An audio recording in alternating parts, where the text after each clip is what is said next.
things have been getting increasingly expensive and more economic issues are jumping around and happening right now. So, again, with that being said, I'm not here to shame anybody, but recently I was scrolling through the internet and one story really stood out to me because I was reading about someone that was financially struggling so much that they had to go to the food banks for food. But one thing that stuck out is that they also mentioned that their car costed them about $500 a month. And this isn't really an uncommon story, because for the first time in history, the average cost of a new car just hit $50,000.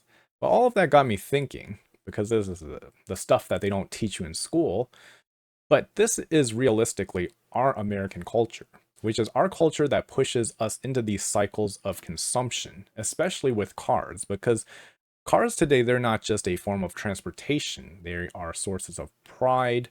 They make you feel good, they're toys, they're fun, there's all sorts of things about them. And this is actually pretty well studied and documented in books as well. You have books like The Overspent American, books like Daring Greatly, books like Infinite Jest.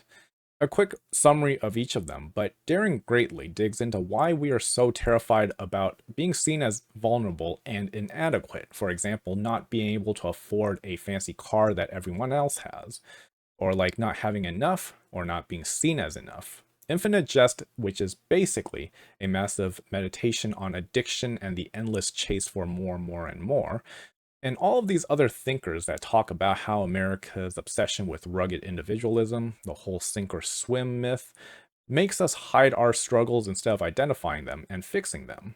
And honestly, that mindset feeds right into how big business convinces us to fix our problems, where they offer the solution as you can fix all your problems by just buying and consuming more things.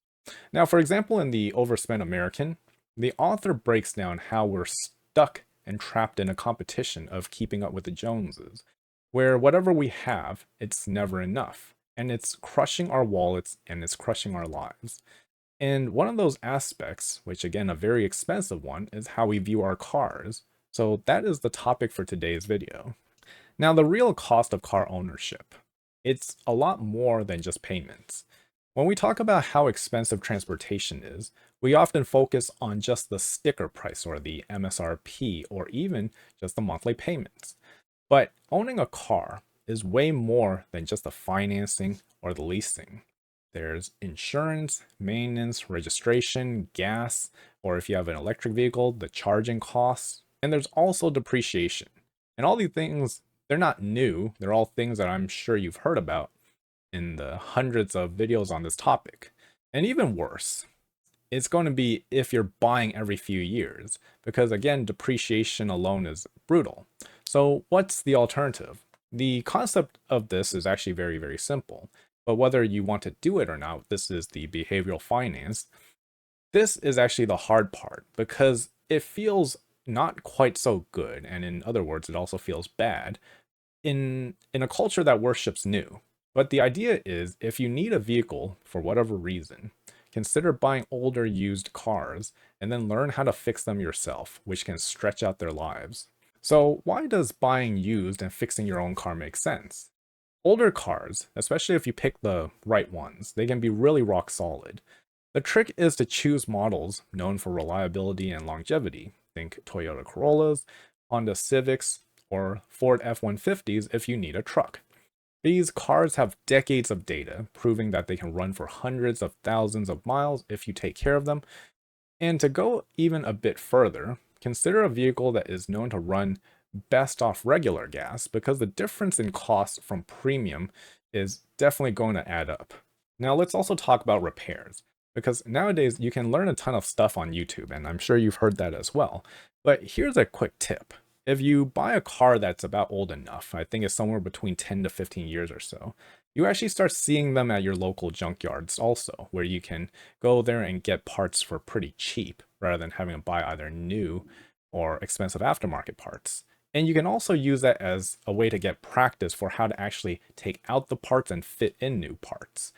And I don't know about you, but for me, fixing stuff myself, or at least having learning basic maintenance, has saved me a ton of money.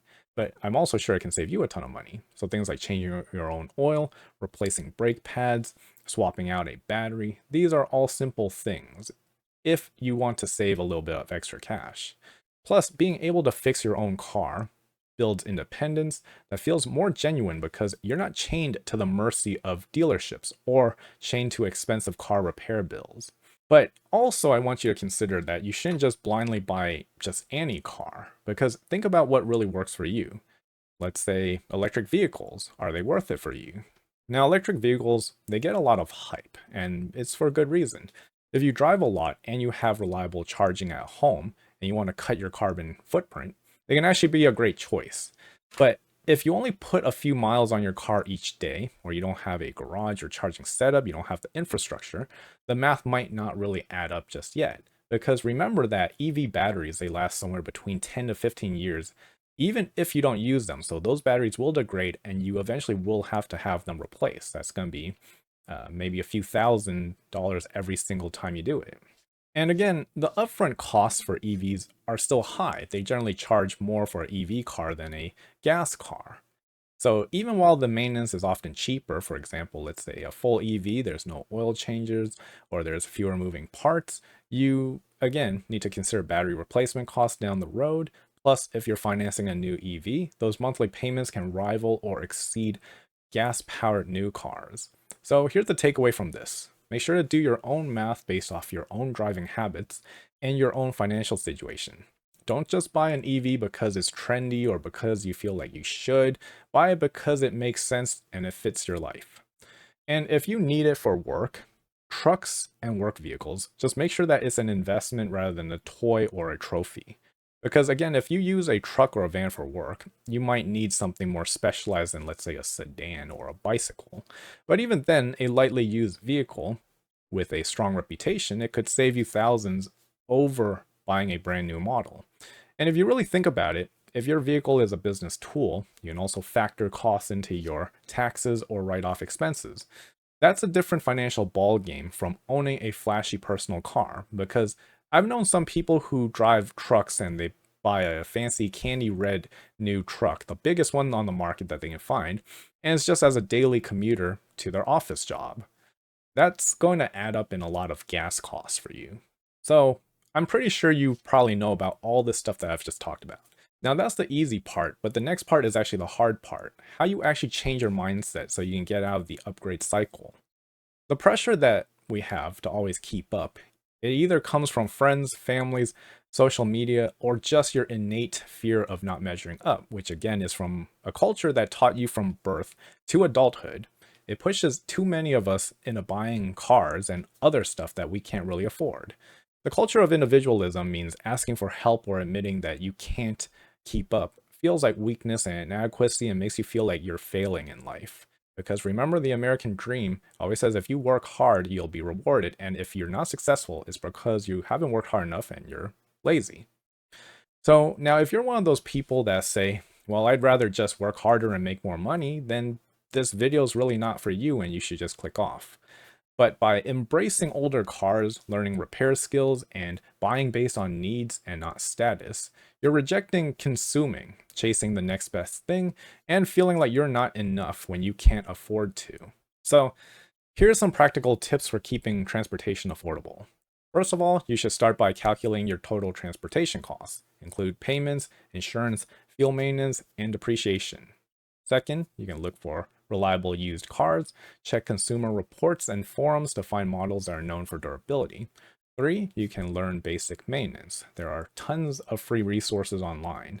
Changing your oil or brake pads, these can save you hundreds of dollars. And personally, you could find it fun. Consider your actual driving needs. If you only drive a few miles a day, a used compact car or even a bike, maybe an electric scooter, something could actually work. Don't feel pressured by trends. Now, electric cars or hybrid cars, they're really great, but only if they actually make sense for your lifestyle and your budget. Also, remember that you should negotiate like a pro. Used cars, they usually have some kind of wiggle room, and knowing what to look for helps you avoid junk cars and also negotiate maybe discounts. You should also consider joining local car clubs or online communities. Sometimes you can get advice or parts for pretty cheap. You should also be patient. Keeping a car longer means that you are avoiding the steep depreciation of new cars. And if you are going to buy new, then make sure to shop around. Check for manufacturer incentives, rebates, and low interest financing. With all that being said, here's some final thoughts. That's about all I have for this video.